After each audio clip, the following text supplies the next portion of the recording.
ප්‍රසිද්ධ රැප් ගායකයෙකු වන ශාන් පුතා නැමැත්තාව මිලිමීටර 9 වර්ගයේ ගිනිඅවියක් සමග හෝමාගම පොලිසිය මගින් අද අත්අඩංගුවට කරනු ලැබුවා. මේ නිවුස් එක දැක්ක ගමන් මට සෑහෙන අවුල් ගියා. මොකද මම ශාන් පුතාගේ හොඳ ෆෑන් කෙනෙක්. අනික මම කරලා තියෙන ටියුටෝරියල් වලින් වැඩිම views තියෙන්නේ ශාන් පුතා විදිහට මියුසික් හදමු කියන ටියුටෝරියල් එකට.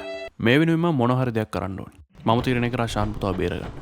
ශාන් පුතා ඉන්න හිරගෙදර වටේම ආරක්ෂාව තර කරලා තියෙනවා. මම තීරණය කරා හිරගෙදරට දකුණු පැත්තෙන් තියෙන ග්‍රවුන්ඩ් එකේ ඉඳන් පොළොව වැටින් උමගක් කරන් ශාන් පුතාගේ හිරගෙදරට පොළොව වැටින් යනවා.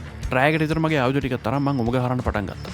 වැඩි සෑහෙන අමාරුණත් පැය 9 විනාඩි 40ක් වගේ ඇතුළත මට ශාන් පුතාගේ කූඩුව ළඟට යන්න පුළුවන් වුණා. Finally I did it.